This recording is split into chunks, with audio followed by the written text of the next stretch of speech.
Good morning, Mama. Selamat pagi. Misha Widodo, Uci, good morning. Bahu dibuka sebelah Hai. aja, betul. Hello. Bahu dibuka banget. Udah apal dia. Selakar kita dia. Tuh kan, baru buka bahu dikit udah di post. Gimana deh? Udah nggak bisa kita berkutik. Bahu dibuka banget nih. Udah tahu kan kita beri aja sedikit, ya kan? Kata orang gitu ya. Kalau baju tuh tampak biasa-biasa aja, Melanie nggak bisa. Harus ada sedikit twistnya. Betul. Udah paham aku, ngerti, ya kan? Ngomong-ngomong, selamat pagi semuanya buat yang baru bergabung. Ini tuh topik, hari ini bagus banget deh.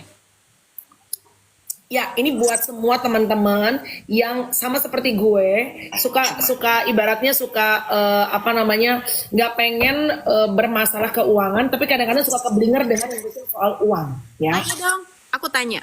Ya, Eh, lo investasinya dalam bentuk apa? Maksud gue gini, gue kan ngeliat lo nge-MC banyak ya, Bo. Lo nge-MC banyak, terus udah gitu harus sekolahin anak-anak, segala macem. Eh, apa yang lo lakukan untuk menginvestasikan? Karena kan lo nggak mungkin nge-MC mulu ya, Nek, gitu. At some point gitu, apakah lo punya bisnis? Apakah lo punya portfolio saham? Atau apa? nah itu dia tuh, gue tuh harus menambah pengetahuan gue, karena kan gue itu ibaratnya kalau soal finance apa segala macam tuh ada cupu ya, Bo. Kayak gue tuh kadang-kadang ngeliat anak-anak di TikTok tuh pinter-pinter loh lu sebenarnya. Hebat-hebat, pinter-pinter, mereka tuh bisa kasih kayak banyak masukan tentang keuangan, how to manage your money selagi muda. Karena gini, kita kan udah kepala 4 ya, Bo. Banyak banget masa-masa dimana kita kan udah mulai kerja dari umur 20-an zaman di radio. Banyak banget kita tuh ngerasa kayak knowledge-nya menurut aku tuh yang masih kurang gitu ya, Mam. Sangat. Yang sebenarnya lo tuh masih bisa puter uang lo, nikmatin hidup lo, tapi juga investasi lo tuh ibaratnya nggak tergopo-gopo saat lo tua baru gitu loh. Lo kayak, aduh gue nggak punya investasi karena banyak sekali loh. Gue nggak tahu itu. Teman-teman public figure aja. Karena kebetulan kan gue di dalam dunia entertainment ya. Entertainment ya saya bukan entertain ya. Di dalam dunia entertainment banyak banget ngeliat teman-teman public figure yang di masa tuanya itu benar-benar struggle secara keuangan. Sulit. Waktu zaman mudanya itu di semua TV, semua film laku parah. Aduh, iya banget, iya banget. Terus, nah, lo sekarang apa, Bo, investasi? Karena gini, kemarin gue kan hari ini ngasih ide ke lo untuk ngobrol sama Alia Natasha. Jadi gue tuh ketemu sama dia, follow-followan lah kita di Instagram. Sebenarnya ketemunya satu di event waktu itu, terus gitu jadi kenalan. Terus gue tanya, lo kerja apa sih segala macam? Ternyata dia adalah seorang financial planner. Terus dia gitu, aduh, ini penting banget. Karena gue juga sama kayak lo, cupu gue tuh urusan kayak begini-begini. Masa sih? Gue pikir lo tuh hebat loh. Kagak, gue gak ngerti. Gue tuh baru belajar juga, Mel, gitu. Gue juga baru belajar. Nah, terus akhirnya gue sama Alia ini kenalan, ngobrol. Terus gue ikutan di Zoom. Dia punya kayak, namanya Mama Bisa Investasi. Tuh emang buat perempuan-perempuan. Keren ya? Alia mana? Alia udah masuk belum? Alia, coba. Oke, jadi teman-teman, lu sih sambil ini ya, kontak Alia ya. Jadi Alia teman-teman, komen ya. ya hari ini kita akan berbicara mengenai how to manage your finance, terutama katanya nih kalau misalnya maminya itu nggak bisa pegang duit, nggak bisa manage keuangan keluarga, biasanya berantakan, biasanya ribet tuh. Apalagi sekarang teman-teman tahu ya, uang sekolah anak-anak aja udah goks, mahalnya luar biasa. And then ternyata surprisingly banyak sekali loh ibu-ibu, mama-mama yang ternyata menjadi penggerak ekonomi keluarga. Tapi Udah ada tuh katanya. wait, let me check. Komen Alia. Al. Namanya More Talks ya? Bukan, Alia. Nggak ada mah. Mana? Nggak ada deh More Talks. Mortos. Oh iya benar Mortos. Iya, oke. Wait. Oke, Alia, selamat pagi. Selesaiin dulu Mel, selesaikan dulu tadi kamu. Iya, ternyata tuh banyak sekali loh penggerak ekonomi keluarga tuh sekarang dipegang oleh perempuan ya. Walaupun tetap suami itu ibaratnya juga let's say banyak yang bilang breadwinner tetap, tapi istri juga bisa membantu. Tapi kalau sebanyak-banyaknya uang suami, tapi kalau istrinya juga ibaratnya nggak bisa megang dengan baik, nggak bisa manage dengan baik, ujung-ujungnya, aduh, jangan sampai kita pegang tas kremes, benar nggak? Tapi anak-anak kita sekolahnya cuma nyampe SMA, itu aja nggak beres. Coy, Lifestyle ya kan? Alia ngomong kameranya bisa nyala nggak nih? coba Alia, coba. Kalau gue Lus, mendingan tas gue nggak branded tapi anak gue sekolah yang bener, sekolah yang tinggi. Itu aku. Nah, bisa. Udah Cantik cakep banget. kamu, glowing amat pagi-pagi, luar Aduh, diundang sama kakak-kakak milenial, masa nggak dandan sih? Gila banget, guys. Kamu Gen Z ya? Aku kepala 4, Kak. Oh sama dong. Lu jangan panggil gue kakak ya Lia. Gue merasa kayak Tuva gitu. Anyway, pas Alia ngomong kita make sure matiin mikrofonnya ya Lus. Oke. Ih Lucy pakai you can see loh. My God. Ketek. Nggak ada bulunya ya, udah cukur. Kalau Alia udah dandan, gue udah cukur. Oke, hari ini teman-teman kalau ada pertanyaan boleh diberikan kepada Alia. So you are a financial planner, bener ya? Ya. Aku, tapi dulu anak media. Gimana? MRA. Dulu saya kulit tinta sebelum ada digital, Kak. Apa kamu apa di MRA? Aku dulu penulis lifestyle. Tapi buat Cosmo Girl beda sama kakak-kakak. God. Geng MRA juga banyak ya, Bo, MRA di sini. Lulusan MRA tuh teman-teman adalah perusahaan yang dulu ada Lucy sama gue, Hard Rock FM, ada Trax FM, ada Cosmopolitan tuh MRA ya company-nya. Dan ternyata banyak bertebarannya anak-anak lulusan MRA yang bisa survive di bidang yang lain loh. Hebat. Justru aku mau ngebuktiin gitu loh, kalau misalnya walaupun gue dulunya anak komunikasi, ketika lo mau nyebrang karir, kalau lo niat banget belajar, lo tuh bisa. Karena banyak yang bilang, anak komunikasi nggak bisa ngurus duit. Kenyataannya, alhamdulillah bisa gitu. Oke. Alia, kenapa gini? Kan kalau orang sekarang tuh udah banyak yang datang ke financial planner. Yang gua tahu Bayu Oktara tuh teman kita, dia tuh bener-bener ngobrol sama Ligwina deh kalau nggak salah untuk dibantu ya financial keluarganya, plannya seperti apa. Karena anaknya kan 3 ya cuy dan semuanya usia produktif gitu. Nah, tapi kan kalau orang zaman dulu kayak mak gue nih ya gitu ya, ngapain ke financial planner? Sini, aku pegang. Kita mama harus bisa memanage uang sendiri. Kenapa sih titik di mana kita sudah bisa harus datang ke financial planner dan ngerasa bahwa oke, kita butuh untuk dibantu nih untuk memanage keuangan kita ataupun keuangan keluarga kita. Oke. Sebenarnya yang suka telat orang datang ke financial planner tuh kalau ada masalah. Padahal nggak usah ada masalah, lo tuh kadang bingung uang lo mau diapain. Jadi titik lo mau ke financial planner adalah ketika lo butuh kejelasan. Nih sebenarnya gue punya 10 juta aja gitu. 10 juta diapain ya gitu. 100 juta diapain ya gitu. Dulu pun akhirnya gue merasa gue perlu ilmu ini adalah dulu gue naksir rumah tahun 2012 di BSD sama Bintaro. 2012 harga rumah di BSD sama Bintaro itu tuh 150-200 meter tuh dapat lah 400-500 juta tuh dapat ya 2011-2012 2013 itu ada boom properti naik gitu. Rumah yang gue taksir yang 400 jutaan lah waktu itu tiba-tiba jadi 1,2, yang 500-600 juta jadi 1,5. Itu adalah titik dimana gila ya, padahal at that time gue punya nih 100-200 juta tuh gue punya, which is kalau 400 juta buat DP-nya at that time lo cuma butuh 80 juta. Jadi titiknya adalah karena gue nggak tahu apa yang gue bisa lakukan dengan uang gue terlalu takut, in the end gue loss banyak. Ketika harga rumah itu jadi 1,2, yang ada kan gue butuhnya 240 juta ya, cuma buat DP gitu. Jadi itu pengalaman pertama gue yang meyakinkan gue, I need to do something deh. Kalau gue punya uang, sebenarnya banyak nih hal yang bisa kita lakukan. Cuma kadang kita selalu menunggu, tunggu banyakan dikit deh. Tunggu banyakan dikit. Ya, kenapa Mel?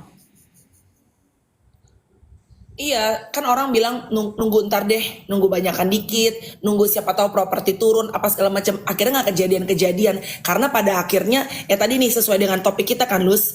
Kadang-kadang ada yang hidup, ya mungkin bisa lifestyle-nya tinggi, atau memang kebutuhannya besar, atau mungkin memang dia the only breadwinner in the family, tulang punggung. Akhirnya ngerogot makanin tabungannya. Akhirnya hari-hari kemakan tuh tabungan dan udah nggak punya banda, kerja tiap hari cuma dapat keringet, rumah nggak punya, masih nyewa mobil, ibaratnya nyicil, ngelilit ngelilit leher gitu. Oke, pertama kali ya, kalau kita nggak usah berbicara orang yang berkelimpahan deh, let's talk about orang yang secara kemampuannya medium aja, medium agak turun dikit deh ekonominya gitu. Gaji-gaji UMR atas dikit lah gitu ya. Sebenarnya pertama kali kan kalau kita misalnya bekerja nih, rumah dulu, mobil dulu, atau apa dulu sih yang harus menjadi prioritas? Oke, jujur ya, kalau sekarang nggak semuanya Kak. Rumah nggak kebeli. Rumah nggak kebeli, apalagi lo hidup mana? Jabodetabek gitu. UMR berapa? Netnya ya, net UMR yang bisa dibawa ke rumah potong AIUEO 4 jutaan. 50% aja gue nanya anak-anak mah ya buat bayar kos lah, kosan aja 1,5 Kak, 2 juta nggak ada. Jujur kalau misalnya gajinya masih terbatas banget gitu, prioritasin untuk sebulan ke depan aja itu udah bagus banget. Karena jujur dengan gaji minimum sekarang mau di kota manapun itu sulit. Kecuali kita masih bisa tinggal sama orang tua. Jadi untuk menyambung hari ke hari aja, karena kemarin nih aku juga baru dari Padang. Padang itu UMR-nya sekitar 2 jutaan gitu. Sepi Kak. Suruh mikirin bikin bisnis apa ya? Apa yang mau saya profitin dari 20% kalau kemampuan belinya nggak di situ. Nggak di situ. Tapi ini ya Al, maksud aku gini, sekarang tuh yang tadi Melani pertanyaannya kalau gajinya UMR, kos aja sekarang ya ada yang 500, 700 katanya gitu. Cuman kayaknya sekarang kos ada yang bilang juga udah 1,5 juta. Udah habis tuh ya buat ngekos, boro-boro mau beli rumah. Harga rumah juga sekarang nggak kebeli. Belum lagi ngopi-ngopinya belum gitu. Kita tuh nggak bisa menutup mata dari itu deh. Tapi sebenarnya gue pengen tanya tanggapannya Alia. Kita kan baru-baru ini dengar berita bahwa kelas menengah Indonesia itu turun jumlahnya dan mereka udah mulai makan tabungan. Nah sebetulnya kalau kamu lihat apa yang salah dengan ini? Karena aku aja sebagai pemilik bisnis selalu bilang gitu kan sama Melani, sama teman-teman juga yang aku suka posting, gila daya beli orang tuh turun banget loh sekarang. Sangat turun. Dan ada info soal deflasi juga sebetulnya yang terbesar sepanjang sejarah kita. Ngeri kan nih sebenarnya. Belum lagi ditambah judul lah segala macam. Nah, kamu ngelihat kondisi keuangan di kelas menengah yang sebetulnya kemarin Becky juga sempat ngobrol tuh ya, kelas menengah tuh kelas paling kasihan, yang di bawah dapat bansos, yang di atas dapat privilege, yang di tengah tuh selalu kejepit karena nggak pernah dapat apa-apa. Nah, kamu tuh tanggapannya gimana Al melihat kondisi yang ada sekarang? Jadi kemarin aku juga sempat nanya-nanya lah gitu. Sebenarnya kenapa ya gitu?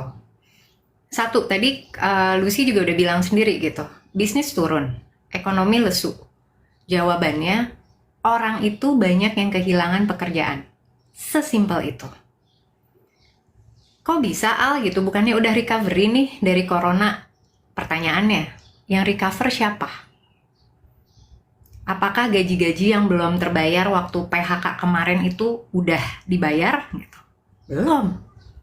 Dan kita, sorry to say, aku ngelihatnya negara kita ini belum di tahap recover. Kita masih suffer.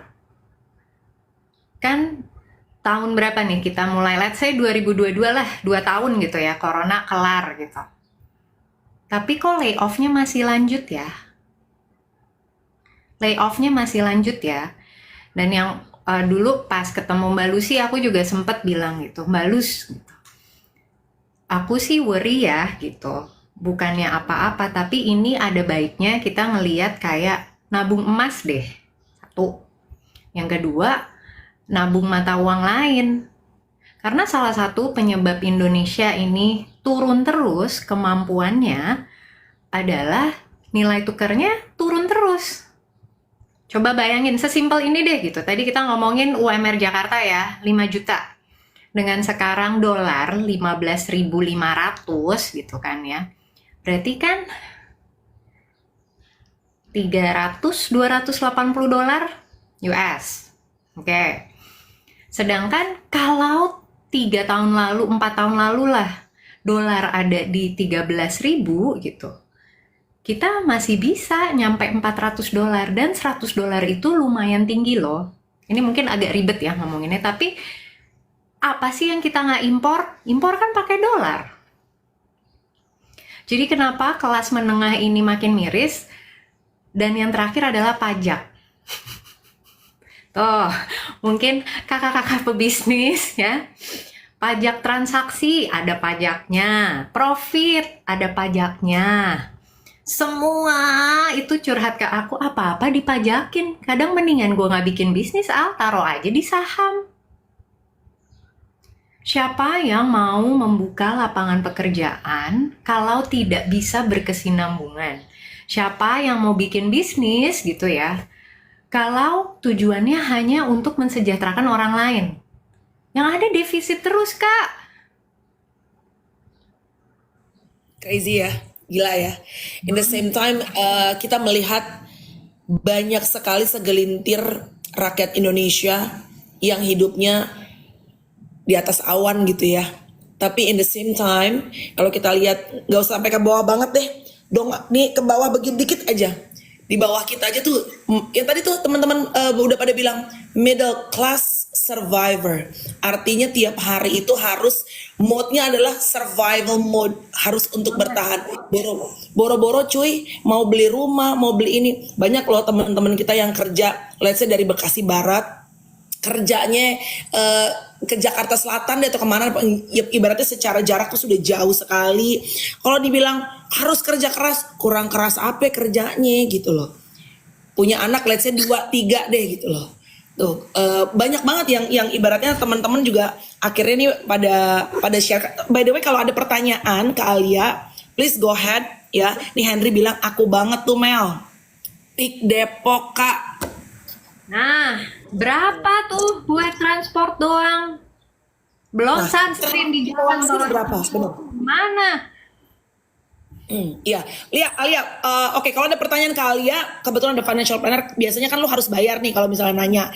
Go ahead teman-teman di lapak komen, please tap layar dan share. Kalau siapa tahu, karena berbicara mengenai how to manage your finance itu adalah hal yang mau tua mau muda semuanya perlu, semuanya penting. Perlu banget. Ya, tadi you mention bahwa lebih baik kalau mau investasi emas dan mata uang luar, let's say dolar deh gitu ya.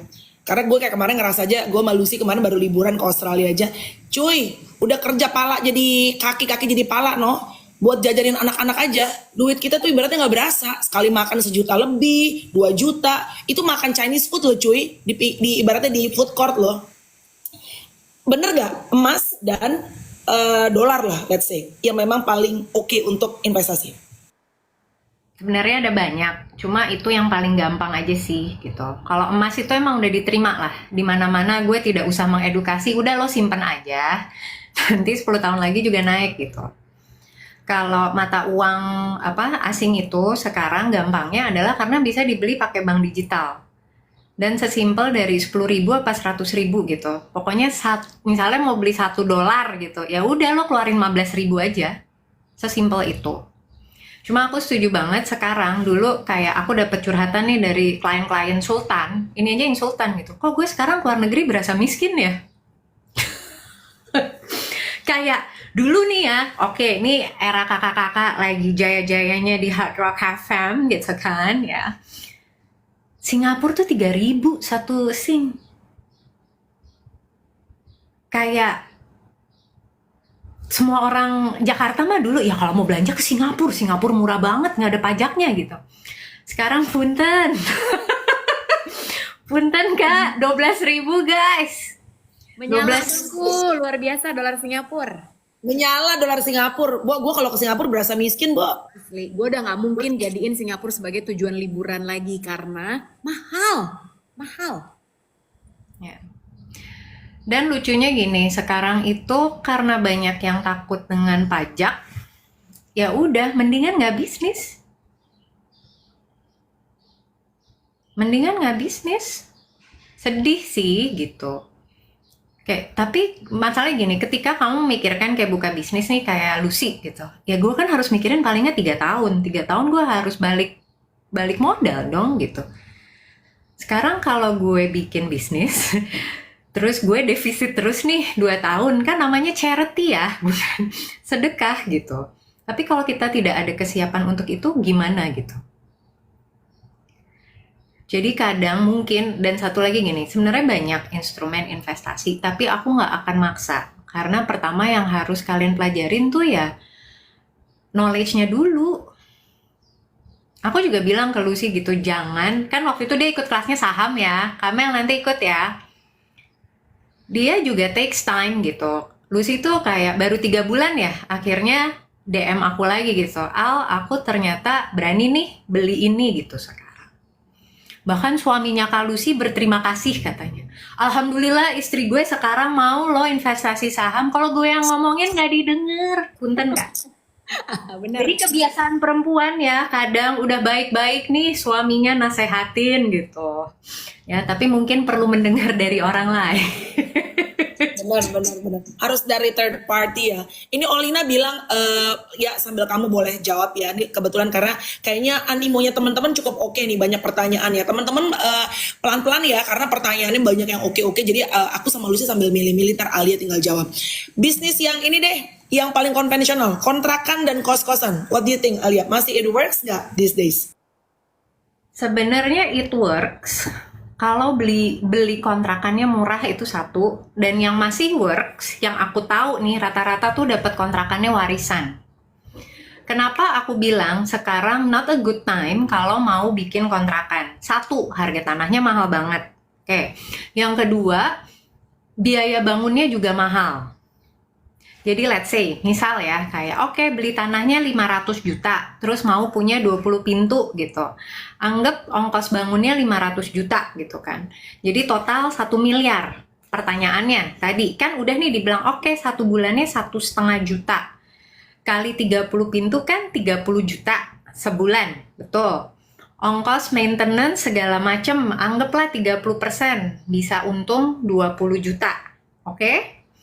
20 juta, pertanyaan aku, apakah keisi semua? Ya kan? Anggap yang keisi sukses rate-nya 70% gitu kan. Berarti kan hanya 14 juta nih yang masuk ke kantong dong gitu. Terus dikali gitu dengan 12 bulan. Kira-kira ya 150 juta gitu dari 1 M. Tapi kan ada maintenance, ada apalagi lah, bla bla bla bla, anggaplah gitu. Ya udah deh Al, 120 juta net gitu. 12% setahun. 1 M.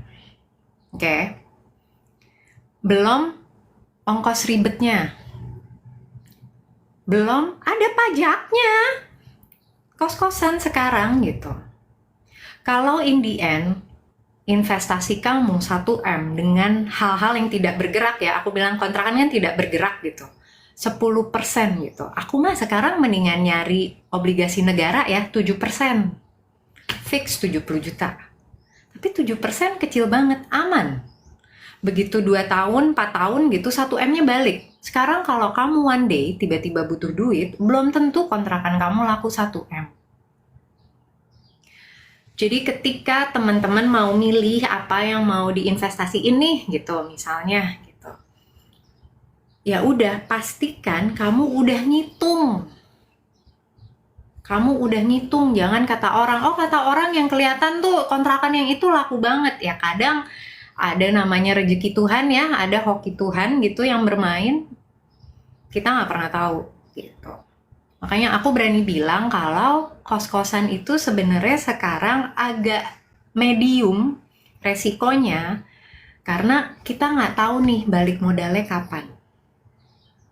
Kan tadi aku udah ngitungin ya, 120 juta, which is 12%. 12% itu untuk balik modal, kamu butuh kurang lebih 8-10 tahun. Lama loh. Tapi memang pasif. Jadi kalau memang kamu ada uang dingin, kamu tidak berani mencoba belajar investasi yang lain, go ahead. Apalagi buat teman-teman yang mau pensiun ya, terus punya uangnya nih, umurnya 40-an, ya udah lo tungguin aja 10 tahun. Tapi after 10 tahun, insya Allah tuh kalau jalan terus kontrakannya ya kamu bisa hidup dari situ. Jadi kontrakan it's a long term lah. Ya, betul. Tapi ya balik lagi ya Al, itu nggak liquid. Jadi waktu itu pertanyaan gue waktu ikutan kelasnya Aliyah nih, Mel, teman-teman yang lain, kita tuh kan kerja, terus kita diajarinnya menabung lah. Katanya begitu, ya kan? Disisihkan sekarang boro-boro mau disisihin buat nabung ya kan. Kalau aku misalnya punya penghasilan, aku langsung ambil dulu penghasilannya, nah langsung tuh aku masukin ke pos investasi. Nah pertanyaan waktu itu adalah ke Alia, tapi iya ya Al, investasi apa? Gue beli tanah kan duitnya nggak sebanyak itu, ya nggak? Bukan mainan gue kalau beli tanah, nggak ada duitnya segitu. Apa? Apakah didepositokan? Ditabung aja? Alia juga kemarin sempat ngasih gambaran ya Al. Nah nanti aku pengen Alia memberikan gambaran deh. Aku nggak berani deh investasi apa-apa. Ditabung aja. Nah ada yang namanya inflasi. Jadi uang kita itu sebanyak apapun lo irit nih tiap hari lo makan instan. Lo taruh aja semua di dalam tabungan. Ya, nggak lo apa-apain, lo nggak ngopi, nggak ketemu temen lo, makan tiap hari mie instan. Itu duit habis juga di tabungan. Kenapa bisa begitu? Makanya penting ada instrumen investasi. Nah, Al, boleh kasih ilustrasi nggak?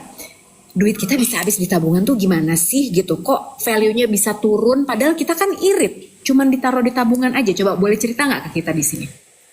Oke, jadi yang namanya uang ditabung aja sekarang itu kan sebenarnya tabungan it's okay, aman gitu. Jauh lebih aman daripada naruh di rumah, apalagi megang cash ya ibu-ibu.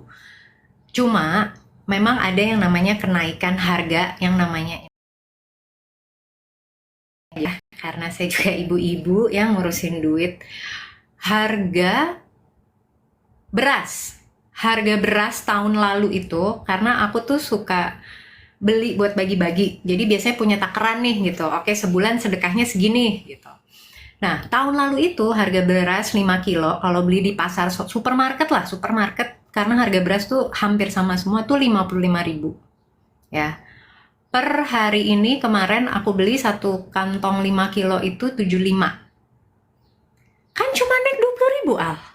Kak, 20.000 itu 40%. 40%. Ya.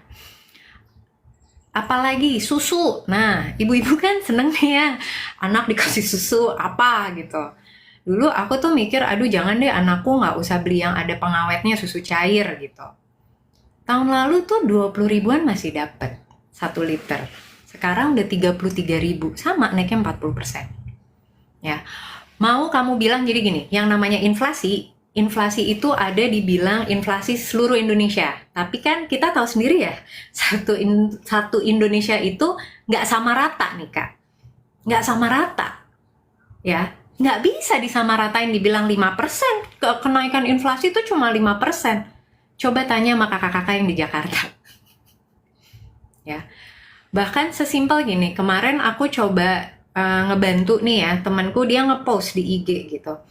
Petani kemiskinan. Gimana rasanya jadi petani miskin? Harga sawi 1 ikat 100 perak.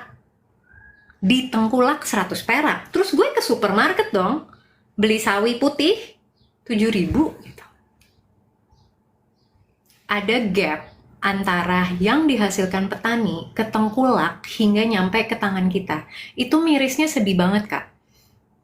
Can you imagine lo beli pupuk, lo 2 bulan, sebulan nungguin, dihargain 100 perak tuh gimana ya? Makanya aku bilang Indonesia itu nggak bisa disamaratain gitu. Apa sih 100 perak mahalan gue beli permen loh gitu. So, itu hal yang bisa kita bantu nanti misalnya ke teman-teman petani gitu. Cuma kadang jujur ya, sebagai anak Jabodetabek, kita hidup in a bubble. Kita hidup tuh kayak punya dunia sendiri aja. Jadi yang namanya inflasi, kalau sekarang dibilang 100.000 nggak kerasa, ya karena semua kenaikannya diem naik dan harus dibayar. Makanya ketika ada deh peserta Zoom juga nanya, saya harus nabung gimana lagi ya? Nggak ada yang bisa ditabung. Itu gue udah nggak bisa komen. Real. So kalau ditanya gimana sekarang, kita cuma mikir survive day to day gitu. Bahkan kemarin aku nanya ChatGPT, kalau gue cuma punya 50.000 nih ya, terus masukin tuh iseng, harga tempe segini, harga tahu segini, harga daun bawang segini gitu. Ya, gue bisa ngasilin makanan apa aja ya. Terus katanya apa jawabannya? Nggak bisa, kayak yang ini direbus, nanti kasih sedikit ini gitu. Jadi lo bisa nanya ChatGPT, gue cuma punya budget 100.000 nih, 100.000 dapetnya makanannya ini nih gitu, yang murah-murah aja lah gitu. Gimana caranya gue bisa masak untuk bertahan berapa hari? Even menurut aku sekarang udah mulai ngegeser dari beberapa yang kaya itu ke middle class. Kenapa? Karena hutang bisnis. I'm sorry to say. Maaf ya teman-teman, aku juga bisa bilang nih gitu, nggak semuanya yang kaya itu tambah kaya. Karena ada yang bikin mereka, ada beberapa di antara mereka yang juga bangkrut. Aset disita, udah nggak bisa bayar, PHK, ngegerus tabungan, ya itu Mbak Lucy tahu lah pasti. Jadi kita udah nggak ngomongin inflasi ya, kita udah ngomongin ketidakmampuan untuk mensejahterakan rakyat kita sendiri. Pusing kan lo. Nah, makanya sebetulnya memang harus pinter-pinter. Karena kayak gue tuh kemarin belajar sama Alia juga gitu. Kita kan sebagai perempuan bukan hanya bisa mensupport suami nih, bukan hanya sekedar ya mencari penghasilan tambahan. Nggak kayak gitu karena gini, kayak orang itu prinsip investasinya beda-beda. Dari tadi teman-teman yang komen tuh juga beda-beda, ada yang logam mulia, ada yang bikin kos-kosan, ada yang reksadana, ada yang SBN segala macam. Nah kayak gue sama Afid nih Mel gitu, kita beda banget. Afid itu orang yang sangat konvensional untuk investasi, jadi dia tuh beli tanah, properti, yang kayak gitu-gitu. Sementara waktu gue ikut course-nya Alia, tapi itu kan nggak liquid mbak. Even emas aja nggak semudah itu loh ngejualnya. Ya gampang, but ada yang lebih gampang lagi. Dan ternyata memang yang gue rasain sendiri ya Al gitu. Pas dulu mau belajar saham sama Alia, gila gue nggak ngerti apapun tentang saham. Zero, nggak ngerti sama sekali. Sampai akhirnya coba gitu ya. Terus udah gitu Alia juga ada beberapa, ini juga nih teman-teman kalau mau belajar main saham gitu, ada juga Alia ngasih disclaimer, hati-hati jangan tergoda untuk trading. Ya kan gitu, karena kalau trading tuh gitu Mel, jadi misalnya wah ada saham yang baru IPO gitu kan harganya masih murah, terus biasanya digoreng-goreng tuh, namanya goreng-gorengan saham ya, wah jadi tiba-tiba naik segala macam. Nah itu emang godaan untuk apa ambil aja ya gitu. Nah jadi memang harus dibalikin lagi ke niatannya seperti apa. Tapi kalau misalnya ada yang benar-benar konservatif pun sebetulnya ada instrumen bisnis, instrumen investasi lain kayak misalnya SBN yang tadi udah di-mention sama Alia juga gitu ya, obligasi negara itu lo udah bisa masukin tuh. Misalnya lo punya duit nganggur 10 juta, yaudah deh gue beliin aja, kuponnya berapa nih gitu kan, lo dapat kupon segala macam dari investasi lo itu. Nah jadi sebetulnya harus pinter-pinter, lo punya uang berapapun diinvestasiin aja, karena sebenarnya investasi itu bisa mulai dari berapa ya, berapa rupiah ya Al idealnya. Apakah harus kita tunggu punya 5 juta lah ya, boro-boro punya 5 juta, bisa mulai dari berapa rupiah? Sebenarnya bisa dimulai dari pas check out di toko hijau, tuh langsung tik mau beli emas berapa. Jadi pas check out sebenarnya ada tuh pilihannya. Jadi dulu aku mencoba nih mendisiplinkan klien aku yang hobinya shopping. Kayak boleh nggak? Gitu. Karena shopping mungkin memang dia punya lumayan lah gitu duitnya. Ya tapi kan enak mbak gitu, check out dikit-dikit 100.000, 200.000 gitu. Aku challenge. Boleh nggak tiap kali kamu check out 100.000, kamu beli emas 100.000? Kan sekalian tinggal tik-tik.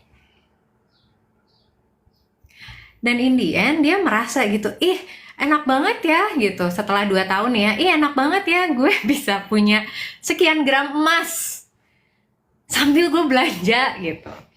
Terus gue bilang, enakan mana? Punya emas apa barang-barang check out?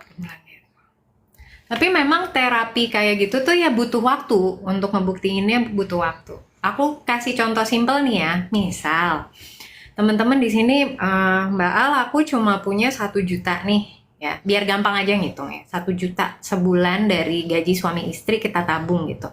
Belum pernah investasi, oke, tadi Kak Lucy udah bilang obligasi gitu. Obligasi atau deposito digital. Deposito digital sekarang ada bank-bank digital nih ya. Kalau kalian bisa mendapatkan keuntungan 7% setahun aja gitu ya. Berarti kan dalam setahun kalian bisa nabung 12 juta. Benar? Benar. 10 tahun uang yang kalian tabung itu kan jadi 120 juta. Oke? Tapi dengan adanya bunga berbunga setiap bulan sambil kalian top up sejuta, itu by end of 10 tahun, di akhir tahun ke-10 itu jadi 170 juta.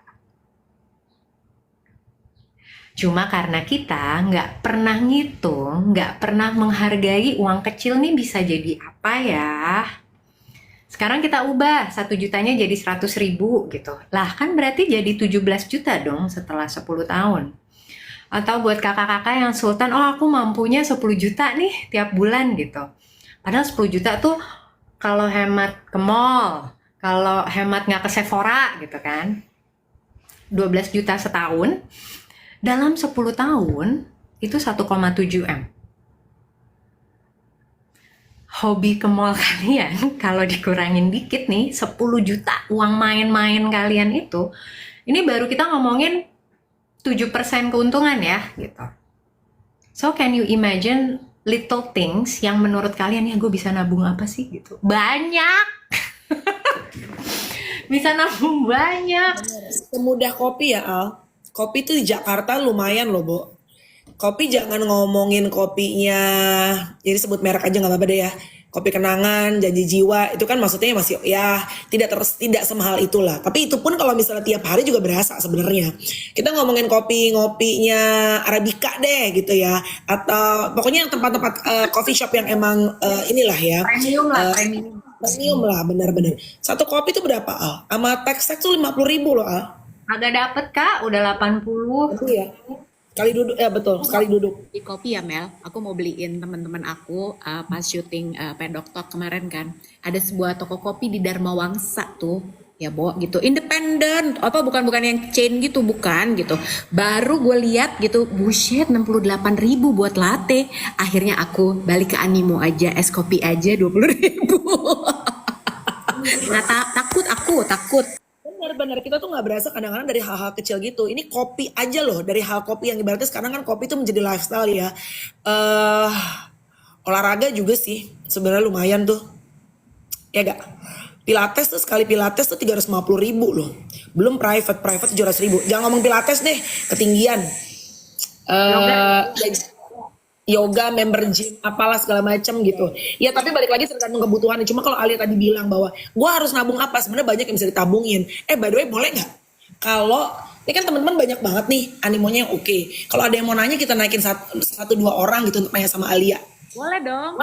Ya boleh ya.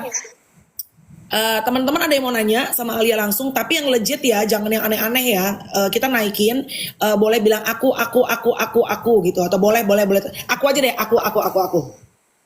Tapi yang legit, lu jangan aneh-aneh, ntar lu nanya yang macam-macam yang gak ada urusan sama ini, gue blok ya. Karena ini kan kita menghargai teman-teman yang animonya memang benar-benar pengen belajar. Karena apa? Karena gue pribadi sebagai hashtag mak-mak pejuang cuan halal, tahu bener Lucy juga demikian.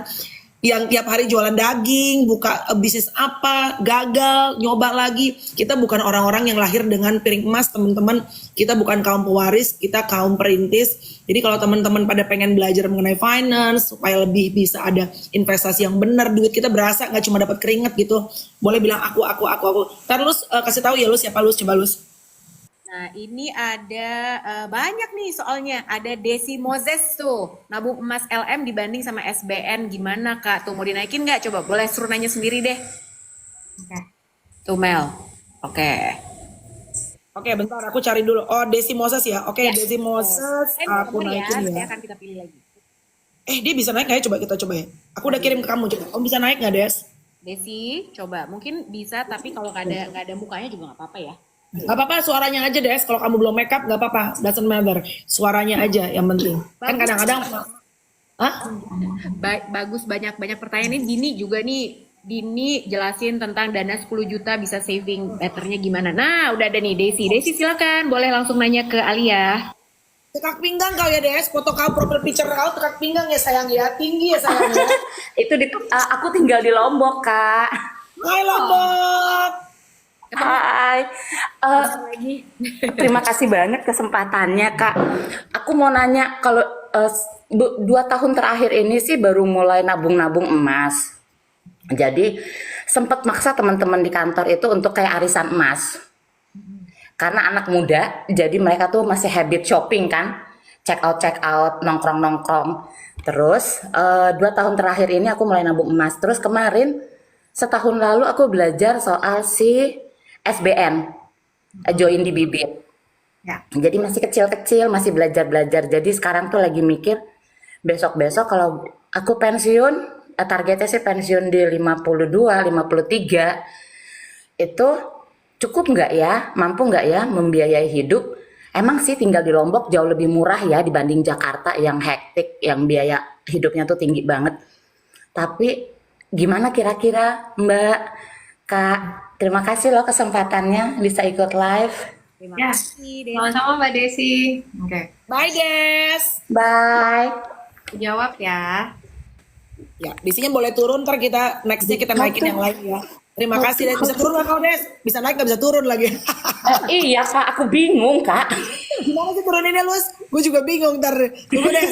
Ya, dimatiin aja. Oh, matiin aja, Des. Matiin aja. Kalau misalnya hilang, gabung lagi ya Des. Oke. Terima kasih Desi. Wah, udah. Oke, siap. Lanjut, Alia. Oke, kita ke basic konsepnya dulu ya. Jadi gini, kalau nabung emas, kalian bisa beli anytime. Kalian bisa jual anytime. Ya. Mau hari ini beli, mau jual minggu depan bisa. Cuma kalau SBN enggak. SBN itu, oke, emas itu sistemnya pacaran. I like you, I buy you. I don't like you, I sell you, oke? Nah, SBN sistemnya kawin kontrak.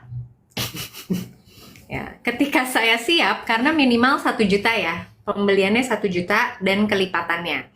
Ketika saya siap, saya beli kamu. Ada kontraknya.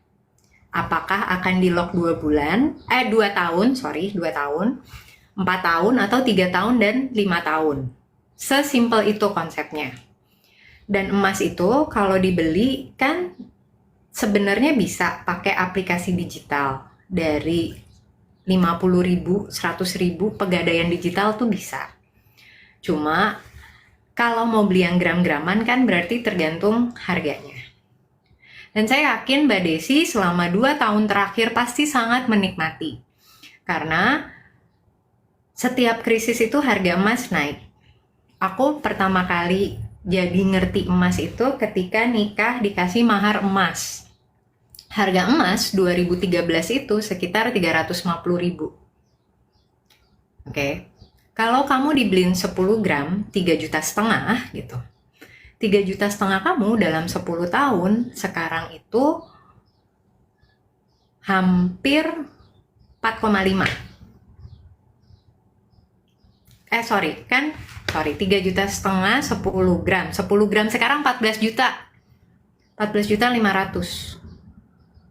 Dari 3,5 juta 14 juta 500. Makanya menurut aku emas itu udah paling gampang gue jelasin ke ibu-ibu. Dan kenapa sih kok harga emas naik, rupiah turun? Lah emas harganya global Kak.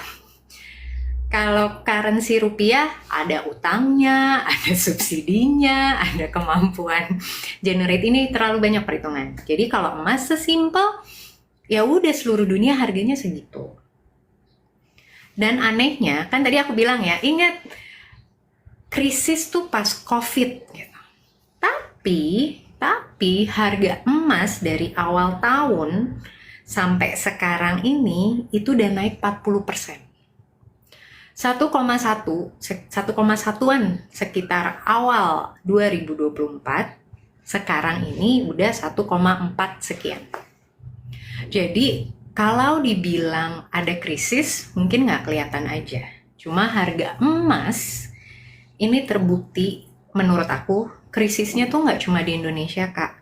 Aku ngobrol sama teman-temanku misalnya di beberapa luar negeri deh. Kecuali Arab ya, karena rame aja terus tuh sama yang umroh sama haji gitu, karena ibadah. Cuma untuk yang berkeluarga atau lagi dinas gitu, di beberapa negara mereka mengalami semua krisis. Jadi sebenarnya nggak cuma Indonesia aja, cuma entah kenapa nggak ada yang satupun berani bilang, oh we're in the crisis. Al, ini ada pertanyaan.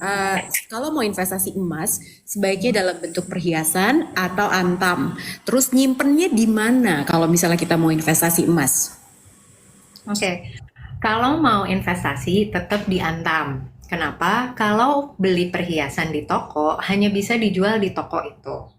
Kalau antam, selama memiliki sertifikat, kamu bisa jual di mana aja. Misal, kalau tiba-tiba Kak Mel tadinya di Jakarta, terus tiba-tiba jadi tuan tanah gitu, misalnya di Medan gitu. Terus mau jual emasnya selama ada sertifikat di Medan bisa. Nyimpennya di mana? Menurut aku selama masih bisa aman di rumah it's okay. Untuk yang gram-graman ya. Cuma yang susah itu adalah sertifikatnya. Kalau terbakar, ya kan? Cuma katanya sekarang tuh udah ada yang namanya sertifikat digital.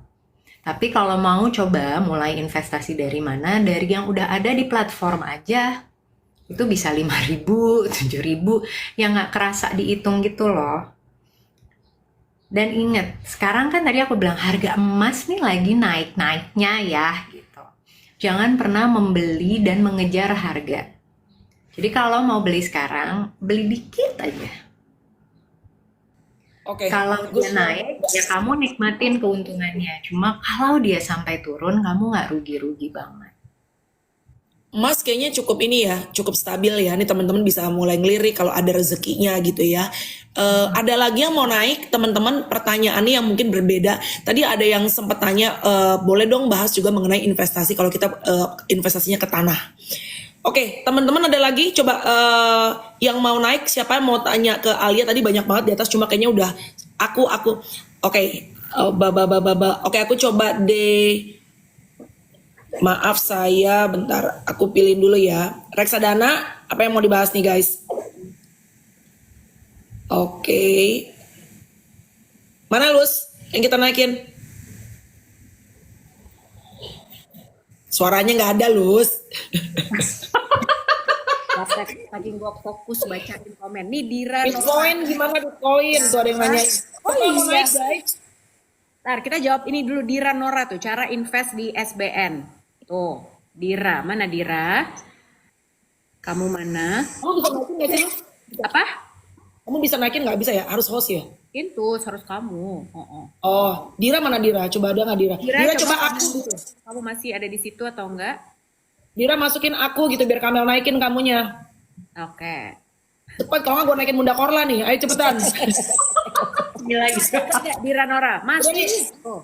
Ini nih Dira, standby Dira. Kalau belum make up, kau ini aja, kau pakai suara kau aja. Kok mana sih Dira? Tunggu Dira bentar, sabar, standby. Namanya juga mama, opung-opung di mana sih? Kacamata makanya. Bentar, Dira. Oke.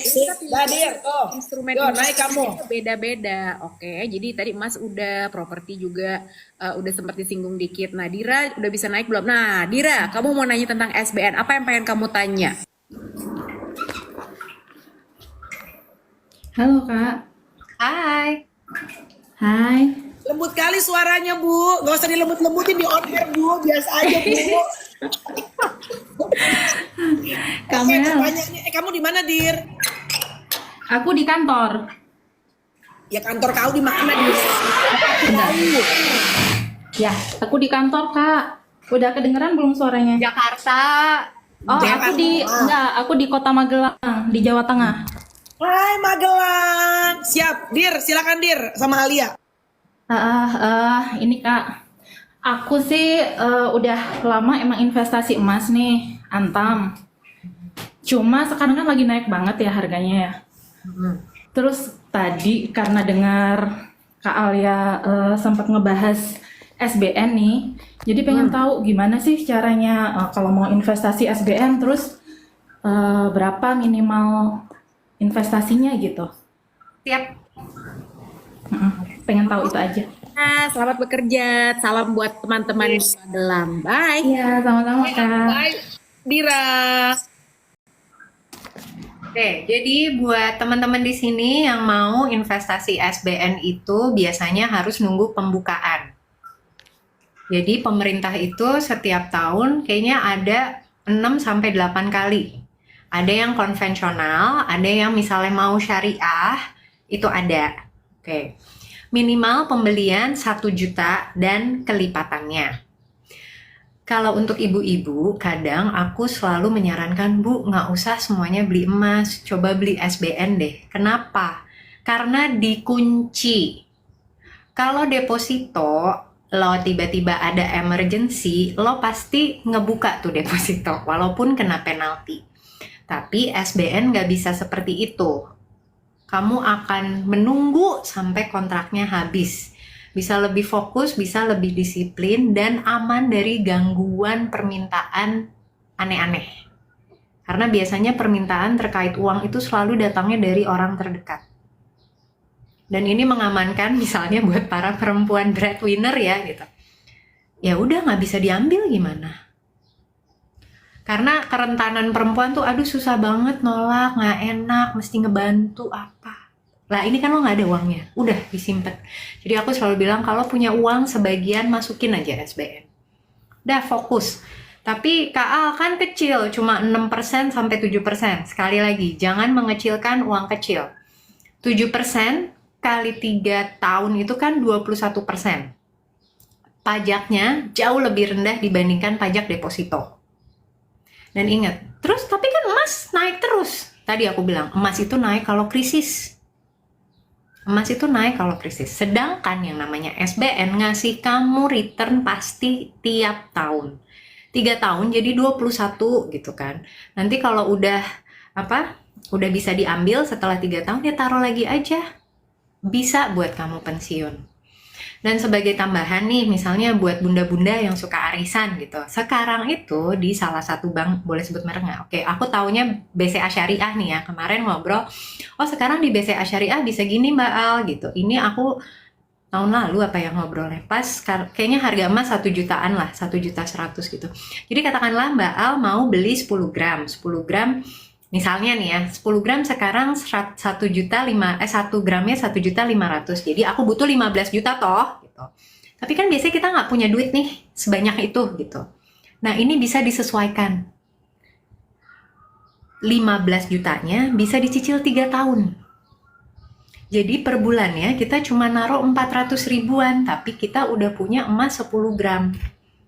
Tapi baru bisa diambil emas aslinya nanti 3 tahun kemudian. Ini gampang banget, kenapa? Karena bisa menyelamatkan kita bingung punya emas naruh di mana. Ada beberapa biaya, tapi biayanya tuh anti worry gitu loh. Lah ya udahlah kalau 300.000 3 tahun mah gue tutup mata gitu. Yang penting nggak di rumah, nggak hilang, nggak berserakan, sertifikatnya ada. Jadi coba. Nah tadi kan di awal juga aku bilang kadang kita tuh nggak tahu mau kemana, mau diapain. Ini udah gue kasih tahu ya gitu. Jadi please take some action lah. Oke, ini banyak yang nanya nih Al, punten soal SBN. Jadi SBN tuh tadi kita udah sempat mention nih, tapi mungkin teman-teman ada yang baru bergabung, jadi nggak tahu. SBN itu adalah surat berharga negara, gitu. Jadi nah itu biasanya kalau aku tuh belinya pakai aplikasi namanya Bibit. Jadi kalian kalau cari di aplikasi ada namanya Bibit. Nah di situ ada tuh SBN. Nah tapi biasanya ada pengumuman seperti yang tadi Alia bilang. Terus ada pilihan-pilihan waktunya. Dan ada simulasinya ya Al. Ada. Jadi kalian tuh bisa, oke, berapa ya kalau gue belinya 1 juta, atau 2 juta atau 10 juta, terus mau yang ngambil yang tahapan yang berapa tahun gitu, apakah 3 tahun, apakah 7 tahun gitu, karena itu pilihannya banyak banget, terima kuponnya per bulan berapa. Nah itu ada, tinggal kalian masukin uang yang mau kalian investasiin berapa, terus keluar deh tuh hitungannya, kupon yang didapat berapa, nanti pas jatuh tempo itu berapa gitu. Ketahuan kan aku beneran ngerjain PR-nya Alia. Luar biasa, luar biasa. Sebenarnya di semua bank tuh udah pasti ada, karena sekarang semua bank besar ya, BRI kan ada tuh di seluruh Indonesia. Pakailah buka BRI, Mandiri, BNI tuh bisa nyari SBN. Kalau mau yang syariah itu adanya di BSI, Bank Syariah Indonesia. Jadi sebenarnya, dan nggak usah ke cabang, download aja, bisa dibeli dari download. Siap. Ada satu lagi pertanyaan yang mungkin terakhir ya buat Alia ya. Reksadana, Alia tadi mungkin bisa ditambahin sedikit, aman nggak? Kalau ada yang mau reksadana, terus emas kita udah bahas guys ya. SBN sudah dibahas. Ini terakhir deh, DIYFEB. DIYFEB nih, gue naikin nih, dia soalnya aku dari tadi. Oke, DIYFEB naik terakhir ya guys.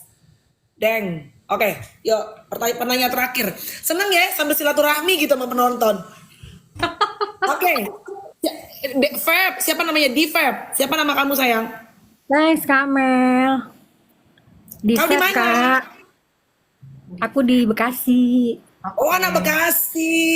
Bekasi Pride. Tadinya anak Jaksel, pindah, Kak. Kenapa? Karena demi keluarga. Betul sekali. Tuh, ini pas banget nih. Oke, Feb, kenapa sebelum nanya ke Alia ya, kenapa anak Jaksel akhirnya pindah ke Bekasi? Gini, Kak. Sebenarnya sih ini masalah ngurusin mertua ya. Tapi mertuanya udah meninggal. Jadi sekarang kita ini memang, bukan kita sih ya. Nanti aku tiba-tiba di invitein orang-orang nih untuk tanah.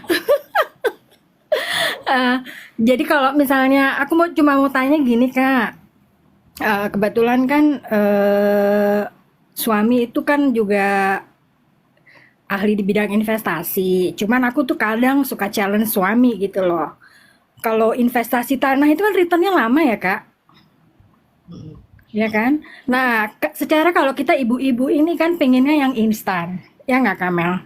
Jadi kalau misalnya bayar uang sekolah atau kuliah anak dan sebagainya. Nah, yang mau aku tanyain adalah, kalau kita misalnya nih punya investasi tanah, sebaiknya dikelola bagaimana gitu loh, Kak. Nah, itu aja sih, Kak.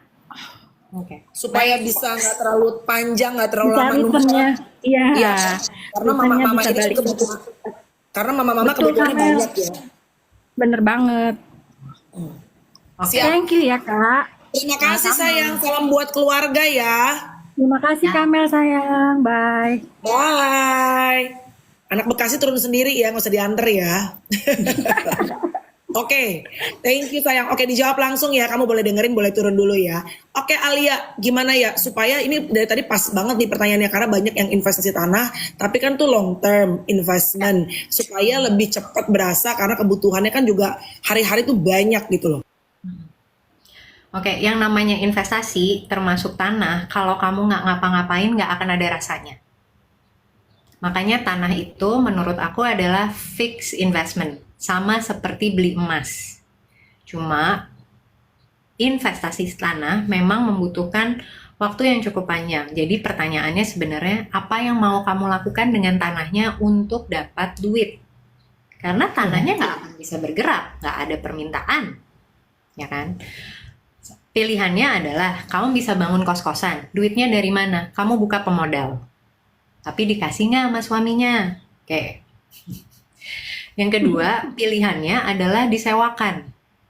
That's it. Sewakan 5 tahun, 10 tahun, atau berapa tahun. Oke. Dan yang ketiga nih ya, aku nggak tahu apakah lokasi tanahnya ini ada di mana. Cuma beberapa tanah yang aku tahu di sekitar Tangerang Selatan, kan lagi banyak nih ya klienku alhamdulillah dapat warisan gitu. Warisan tanahnya 1.000 gitu. 1.000-an ke atas lah. Mereka jadiin tambak. Satu tambak. Yang kedua taman hidroponik. Oke. Jadi penghasilannya Mbak Divep bukan dari tanahnya, tapi apa yang bisa dilakukan kamu dengan si tanah. Tentu kamu nggak bisa seorang diri. Kamu harus nyari orang yang bisa ngisi dan berbagi hasil keuntungan. Karena kalau kamu keep, cara satu-satunya bisa mendapatkan keuntungan tanah hanya dengan menjualnya. Hanya dengan menjualnya. Jadi oke, ini memang harus dibisnisin. Kamu mau pilih yang mana? Kalau kamu mau ada pemodal, misalnya entah mau jadi kos-kosan, tambak, ataupun taman hidroponik, lakukan secara legalitas. Bikin PT. Kenapa? Karena beberapa cerita juga ya, tadinya kan asas kepercayaan nih gitu. Terus ketika bisnisnya bagus, jalan apa gitu, orang yang mengerjakan atau salah satu pihak lah yang punya tanah merasa gue udah nggak perlu yang ini, gue putus kontraknya salah satu. Manapun akan ada pihak yang dirugikan dan ini nggak baik. Tapi ketika kita melakukannya secara legal, secara sama-sama menghormati keputusan niat di awal gitu, ya udah nggak apa-apa dong. Tuh. Oke. Jadi cuma itu yang bisa dilakukan. Terima kasih Divep, thank you so much. Semoga membantu Thank you ya. Kamel, thank you semua. Bye. Bye. Guys, 99 new messages. Divep boleh turun dulu ya sayangku. Kayaknya nggak bisa semuanya dijawab semuanya. Untuk menutup deh, sorry nih ya, kayaknya dari obrolan panjang nih kedengarannya lebih banyak kayaknya agak yang bikin puyengnya gitu, honestly ya. Jadi bikin kita sebagai middle class people tuh jauh lebih overthinking. Kayaknya kita merasa it's never enough, mau gue udah ibaratnya kerja keras, udah jungkir balik kerja, kayaknya nggak cukup-cukup. Tapi it is what it is. Kita harus bisa handle apa yang di tangan kita sekarang dengan pekerjaan kita. Tapi dengan segala pekerjaan kita sekarang, ini deh simple step-step yang harus bisa dilakuin in order to not only survive, tapi paling nggak ada yang bisa ditabung sedikit lah gitu ya. Oke. Yang pertama itu selalu sisihkan. Aku bilang kalau misalnya pendapatan kamu UMR gitu, ya udah coba aja sisihin dari 100.000. Apapun yang bisa kamu sisihin, karena di masa depan kalau kamu nggak punya tabungan, kamu yang lebih punya kesulitan. Itu satu. Yang kedua, kadang harus ganti lingkungan. Ganti lingkungan itu aku melihat banyak pertemanan yang memberikan keborosan dibandingkan berkah dan manfaat. Ya, gue nggak bohong. Dan yang ketiga yang ngebantu sekarang ini ya, detox sosial media. Terlalu banyak notifikasi sehingga kebanyakan distraksi ya gitu. Yang tadinya misalnya lagi scrolling ada flash sale. Karena aku ingat, aku baca buku bagus cuma lupa judulnya apa. Dia bilang, yang akan mengganggu hidup manusia itu adalah nyamuk, bukan gajah. Ketika kamu melihat rintangan yang besar ada di depan mata, kamu akan menghindar. Kamu punya kekuatan untuk menghindar. Tapi ketika banyak nyamuk kecil di sini gitu, diatasinya tuh juga ya udahlah pakai raket, besok ada raket lagi gitu. Jadi hidup kita ini terlalu penuh dengan distraksi. Distraksi yang rasa-rasanya membutuhkan budget. Yang paling penting sebenarnya adalah buat budget. Budget itu adalah limit batas kemampuan. Ya, mampunya di mana itu diingetin dulu nih sama budget. Aku yakin dulu aku jadi pekerja kuli tinta itu sehari itu 30.000. Sekali makan siang nyampe kantor habis. Aku yakin Kamel, Kalusi juga tahu rasanya jadi siaran cuap-cuap dibayarnya 10.000 per jam. Nah, kan? Cuma di saat itu mengajarkan, oh titik hidup aku tuh nggak selalu harus ada di situ ya, gitu. Jadi kalau sekarang lagi susah, ya jangan liatin susahnya terus aja. Dan tadi ingat, kalau pertemanan kamu ngeluhin susahnya terus, 80% kepala kamu isinya susah. Mohon maaf. Mohon maaf. Jadi gimana? Jadi salah satu yang kakak saya sih yang bilang, saya itu adalah orang yang selalu melihat positif. Jadi ada kejadian jelek bawa positif gitu. In the end yang bikin muka keriput, hidup makin sulit tuh karena kita negatif. Kalau kamu merasa kurang, kamu merasa ini gue miskin terus gitu, ya kamu akan ada di situ. Makanya aku selalu bilang, jangan pakai jiwa Miss Queenku meronta gitu. Kamu mengakui kamu miskin. Kamu say that to yourself. I'm gonna be rich baby gitu. Rich gitu. Aku bisa gitu.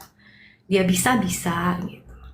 Jadi sebenarnya sebelum memanage keuangan, kamu manage dulu pikiran. Kalau pikiran kamu sulit, nggak ada ya hal-hal baik yang bisa dikasih. Dan aku percaya kalau kamu tidak bisa mengelola hal kecil, kamu nggak akan bisa mengelola hal besar. Kalau kamu nggak bisa manage duit kecil, kira-kira kamu bisa nggak manage duit besar? So good Alia, bagus banget. Gue ulang sedikit highlight beberapa tadi ya. Kadang-kadang yang merusak kita, yang bikin kita kebelengar itu bukan justru a big problem.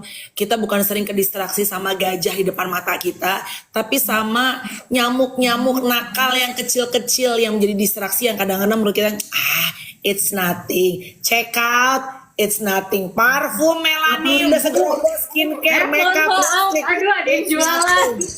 And knowing your weakness. Ada orang yang weaknessnya itu belanja online. Gue tuh nggak terlalu gitu ya. Gue itu hobi belanja ke mall. Jadi kalau habis pulang gereja nih ya, gue jalan ke Zara, ke H&M, kemana. Yang menurut gue nggak mahal-mahal banget lah, nggak premium banget. Kan masih oke, kualitasnya bagus. Lo imagine tiap minggu kalau gue begitu, habis juga duit say. 3 tahun bisa beli rumah, gue yakin. Tadi lo ngomong di gitu tuh paling nggak di gitu Jogja tuh gue beli. Di situ lo kos-kosin. Gue kehajar karena laki gue udah bilang, lo tuh you have problem lo dengan window shopping, and then turn out akhirnya bukan window shopping, you are shopping. Karena kan tiap hari baju H&M biar kata nggak mahal-mahal juga kalau misalnya tiap minggu kita beli juga berapa ya kan? Benar. Pokoknya itu tadi kuncinya sebenarnya ya yang tadi Alia bilang, jangan pernah mengecilkan uang kecil. Jadi kalau misalnya kalian sekarang punya uang berapapun, mau beli saham aja sebenarnya kalau mau belajar saham itu juga bisa kok gitu. Kalian lihat deh gitu, modal 100.000 aja bisa sebenarnya. Bener deh gitu. Jadi coba untuk mengganti lifestyle, kalau perlu mengganti teman ya Al, jangan sampai keracunan kepalanya. Atau ketemunya online gini aja lah ya, biar nggak ke mall ya, Kamel ya. Dan mengganti apa yang jadi FYP kita ya. Kalau kita FYP-nya ngeliatin orang-orang yang duduk di bisnis kelas, tiba-tiba dari, ini kayaknya ada pintu, dia kayaknya punya pintu Doraemon deh, dari Jepang dia pindah ke Amerika, ya udah. Tadi Alia bilang, mindset harus dirubah, jangan dikit-dikit, gue emang miskin, jiwa miskin meronta. Itu gue bagus, teman-teman muslim tuh suka bilang, supir gue suka kalau ngelewatin rumah bagus, mobil bagus. Kalau kita belum mampu, salawatin dulu. Bener gak sih gitu katanya? Iya. Kalau dibukain jalan, jangan julid ya Allah, bukain jalan. Gimana caranya saya bisa kasih keluarga saya rumah kayak gini? Gitu. Jangan mikirin nih yang kaya makan apa ya, gitu. Iya. Bukan urusan kita ya. Salah, manifest. Iya. Dan again, grateful. Itu di Kristen juga ada tuh ya, di Alkitab tuh, bersyukur dengan berkat kecil yang Tuhan percayakan, niscaya akan ditambahkan, dipercayakan berkat-berkat besar. Kalau berkat kecil aja kita nggak bisa to the max untuk ibaratnya ngelakuin yang terbaik, gimana mau dipercaya berkat yang besar. Dan satu lagi tadi apa sih ya, gue lupa. Oh, dari hal kecil tuh kita bisa ngirit, dari kopi. Hari ini siang gue akan ketemu sama Lucy di salah satu tempat coffee shop yang harganya gue tahu lumayan untuk brunch. I'm gonna bring my own coffee, Lucy Wiryono. Tumbler ya. Kalau gitu kita duduk di depan aja taman, bawa kopi masing-masing. Keringet buntet, kita keringet buntet. Alia, next time kita colek-colek lagi ya. Seems like Boleh teman-teman pada suka topiknya. Alhamdulillah. Harus kayaknya harus kita spesifikin nih topiknya gitu ya. Misalnya budgeting sekolah anak gitu. Itu kan penting juga ya gitu. Misalnya budgeting buat liburan, masih layakkah aku liburan padahal uangnya mepet? Nah, gimana caranya gitu. Nanti kita akan colek-colek Alia lagi. Terima kasih banyak Al buat waktunya hari ini teman-teman. Terima kasih. Sama-sama. Makasih ya. Thank you ya. Thank you guys, thank you Alia. Have a great day. Jangan lupa kalau belum mampu salawatin aja. Bye guys.